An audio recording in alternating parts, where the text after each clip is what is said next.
अस्सलाम वालेकुम, मैं हूं डॉक्टर इरफान अहमद। आप सबको खुश आमदीद।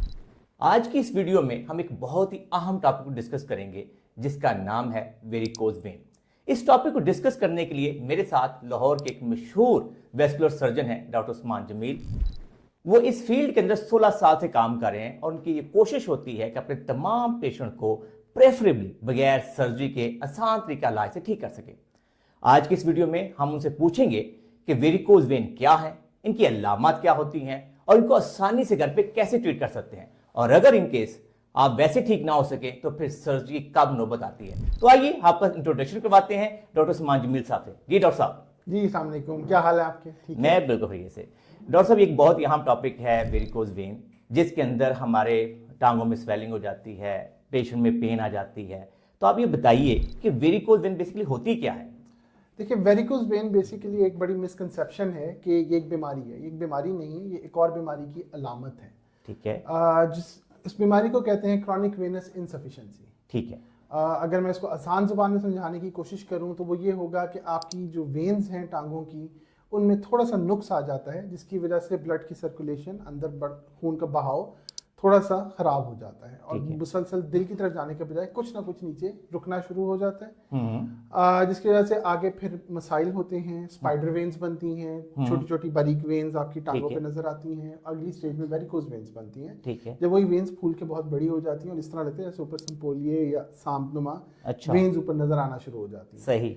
ठीक, तो ये बेसिकली वेरिकोज वेन की असल वजह ये होती है। सही। तो ये बताइए कि इसमें फिर स्वेलिंग जो है, हमने देखा है कि अक्सर मरीज ये कहते हैं कि हम शाम तक खड़े होते हैं, हमारी टांगों में सूजन हो जाती है और फिर वो कंप्लेन करते हैं, दर्द भी आ जाता है। इसकी क्या वजह होती है बेसिकली? उसकी वजह वही है कि जी खून का बहाव ठीक दुरुस्त नहीं है। सही। खून मुकम्मल तौर पे वापस दिल की तरफ नहीं जा पा रहा और वेन्स के अंदर, वरीदों के अंदर इकट्ठा हो रहा है, जिसकी वजह से स्वेलिंग भी होती है। मसल्स के अंदर पेन होती है, मसल्स के अंदर क्रैम्प्स आती हैं, पेन होती है। इसीलिए जब मेरे पास अक्सर पेशेंट आते हैं, वो क्या कहते हैं जी हम सुबह उठते हैं बिल्कुल ठीक होते हैं, टांगे बिल्कुल ठीक होती हैं, कोई मसला नहीं है। सही है। हम खड़े होकर काम करते हैं, आधा दिन गुजरता है तो मीठी मीठी दर्द शुरू हो जाती है, टांगे स्वेलिंग शुरू हो जाती है। सही। जब बैठते हैं या लेटते हैं टांगे ऊपर करके तो फिर ठीक हो जाती है। ठीक है। तो बेसिक मैकेनिज्म पीछे वही है कि खून के बहाव में थोड़ा सा नुकसान है। डॉक्टर साहब, ये बताइए कि खवातीन में ज़्यादा होती है या मर्दों में ज़्यादा पाई जाती है बीमारी? जी ये दोनों में बराबर पाई जाती है। इसका ताल्लुक जिन्स से नहीं है। अच्छा। इसका ताल्लुक इस चीज़ से है कि आपका पेशा क्या है, आप करते क्या हैं। सही। इसकी मेन चीज़ जो मेन इसका है वो अगर हम रीजंस देखते हैं, कोई भी ऐसा पेशा जिसके अंदर ज्यादा देर खड़ा रहना पड़ता हो। सही। अब वो बेशक एक हाउस वाइफ हो, सही, या मेरे जैसा एक सर्जन हो जो 6-6 घंटे खड़े होकर सर्जरी करता है। बिल्कुल सही। ठीक है, उनमें ये हो सकता है। ऐसी खवातीन जिनमें प्रेगनेंसी बार बार हो रही है, पेट के अंदर प्रेशर बढ़ रहा है, वेन्स में प्रेशर बढ़ रहा है, उनके अंदर हो जाता है। सही। ये दोनों के जो है ना साइड पे एक मोस्ट कॉमन जो है ना ये। तो डॉक्टर साहब, इसका आसान हल क्या है, फिर इसे कैसे बचा जाए, आप इसके बारे में? देखिए जी, ये इसका जो सबसे आसान हल है वो ये है कि एक जो इंग्लिश की टर्म है कि लाइफस्टाइल मॉडिफिकेशन। सही। आपने अपना जो रहन सहन का तरीका है उसको थोड़ा सा तब्दील करना है। सही। आप ज्यादा देर खड़े ना हो। सही हो गया। एक बात, बिल्कुल सही। आपने खड़ा होना है, जरूर हो, खड़े होकर अपना काम करें, लेकिन बीच में थोड़ी सी ब्रेक ले लें, 2 मिनट 3 मिनट, जो आप टांगे थोड़ी सी अपने हिप्स के लेवल से थोड़ी सी ऊपर करके बैठ जाए। सही। खून का बहाव बेहतर हो जाएगा, आप दोबारा खड़े होकर अपना काम करें। सही। एक तो चीज ये है। सही हो गया। Lifestyle modification. ठीक है। अगर आपको इस तरह के सिम्टम्स आ रहे हैं, जो दूसरी इंपॉर्टेंट बहुत जरूरी चीज है वो है फिजियोथेरेपी एंड एक्सरसाइज। बिल्कुल वो अब आपका डिपार्टमेंट है, उस बारे में आप बेहतर बता सकते हैं।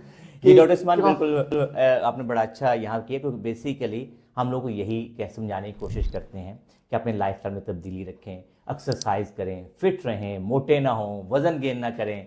और जिन लोगों का ऐसा प्रोफेशन है कि उनको स्टैंडिंग करना पड़ती है, हम उनको इनकरेज करते हैं कि हर आधे घंटे के बाद थोड़ा ब्रेक ले लें ताकि थोड़ी सी एक्सरसाइज कर लें। इसके अलावा मेरे क्योंकि यूट्यूब चैनल के ऊपर इसके ऊपर बड़ी ज़बरदस्त वीडियो है, मैं लोगों को इनकरेज करता हूँ कि अगर डेली बेसिस पर वो एक्सरसाइज करते रहें तो उससे भी प्रिवेंशन हो सकती है।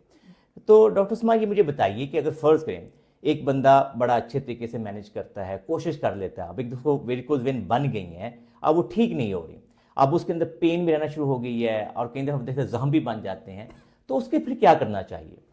देखिए, अभी आपने जिस मैंने आपको बताया था ना, ये क्रॉनिक वेनस इनसफिशिएंसी है। पहली स्टेज पे हमने बात की स्पाइडर वेन्स है, सेकंड स्टेज पे वेरिकोज वेन्स है, थर्ड स्टेज पे स्वेलिंग है, एडिमा है। सही है। 4th स्टेज पे क्या होता है कि आपकी टांगों का कलर चेंज होना शुरू हो जाते हैं, सही। टांगों का कुछ हिस्सा सूखना शुरू हो जाता है, और उसके बाद जो 5th और 6th स्टेज है उस पर जख्म है। सही। ठीक है, तो ये इसी प्रोग्रेशन में ये डिजीज चलती है। सही हो गया। ठीक है, अब अगर आपको वेरिकोज वेन्स हो गई हैं, हम्म आपने ये वीडियो देख ली है, हम्म आप ये सारे जो प्रिवेंटिव मेजर्स हैं वो आप कर रहे हैं, बिल्कुल और सही। उसके बावजूद अगर ठीक नहीं हो रहा, तो फिर इसका मतलब है, इसके बावजूद अगर आपकी जो अलामात हैं वो बेहतर नहीं हो रही, सही। और आपका लाइफस्टाइल इफेक्ट हो रहा है, आपका रहन सहन इफेक्ट हो रहा है, फिर इसका हमें कुछ ना कुछ करना पड़ेगा। अब क्या करना आपको पड़ेगा?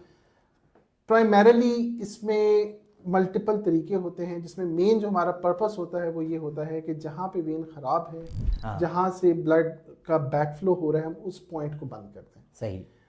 तो आसान तरीका इलाज बताइए कुछ, जो आसान- अफोर्डेबिलिटी में भी है। लोगों का सबसे बड़ा मसला, सर्जन से जब बात करते हैं तो सबसे बड़ा मसला हो जाता है पैसे। पैसे भाई ये बताएं। बिल्कुल नहीं, आसान तरीका इलाज है, जिसका सबसे जो चीप सबसे आसान तरीका इलाज है वो स्क्लेरोथेरेपी है। सही है। स्क्लेरोथेरेपी में हम उन एरियाज में स्पेशल केमिकल इंजेक्ट करते हैं, सही हो गया। अल्ट्रासाउंड करके हाँ हाँ उनको आइडेंटिफाई करके हम इंजेक्ट करते हैं, और इंजेक्शन के बाद क्या होता है कि ये बंद हो जाता है। सही हो गया। टाइम लगता है थोड़ा सा, 2-3 हाँ। वीक्स के अंदर बिल्कुल हर चीज़ नॉर्मलाइज हो जाती है। ठीक है। अगर बीमारी बहुत ज़्यादा हो, इससे नहीं ठीक हो रहा, तो फिर उसके अंदर जो नेक्स्ट स्टेज है उसमें हम करते हैं लेज़र के ज़रिए या माइक्रोवेव के ज़रिए या रेडियो फ्रिक्वेंसी के ज़रिए, ठीक है। जो वेन्स हैं उनको अंदर से हम बंद कर देते हैं। बिल्कुल सही है। ठीक है, उसके बिल्कुल बाद ठीक है।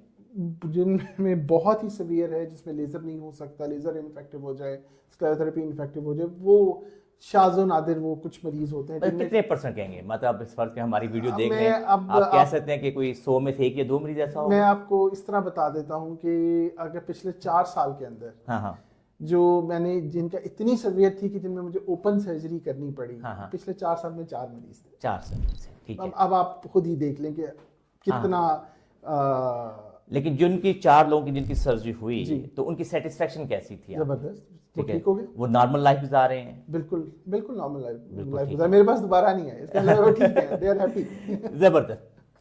तो ये दिन में रखिए कि जो हमारी जो डिस्कशन थी, हमारा मकसद ये था कि जो वेरिकोज वेन एक कॉमन इशू है, अक्सर खवातीन जो हाउस वाइफ्स होती हैं या प्रेग्नेंट वीमेन के अंदर स्वेलिंग टांगों में बढ़ जाती है, खवातीन परेशान हो जाती हैं, वो दर्द के साथ होती हैं, किसी वक्त कन्फ्यूजन में होती हैं कि इसका क्या हल है।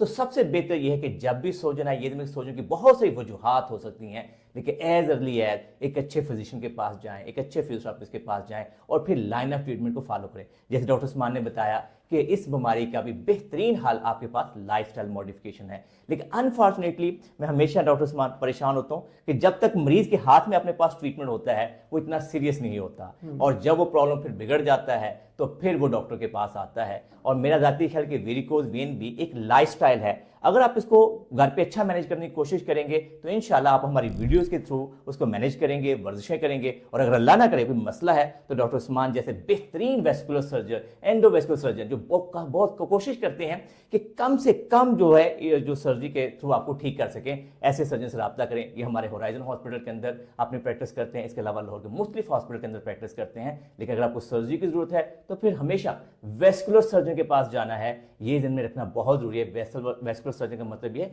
जो सिर्फ हमारी शरियानों को, वेन्स को अच्छे तरीके से ट्रीट करते हैं। मैं उम्मीद करता हूँ डॉक्टर उस्मान, आपका बहुत शुक्रिया कि आप हमारे इस प्रोग्राम के अंदर आए और लोगों को इसके बारे में आगाही दी। मैं उम्मीद करता हूँ कि आपको हमारी वीडियो पसंद आएगी। अगर आपको ये वीडियो पसंद आई है तो इसको लाइक और शेयर कीजिए, हमारे चैनल को सब्सक्राइब कीजिए और बेल आइकन को जरूर क्लिक कीजिए ताकि आप हमारी नई वीडियोज़ के बारे में आगाही हो। अल्लाह हम सबका हामी नासर हो। अल्लाह हाफिज़।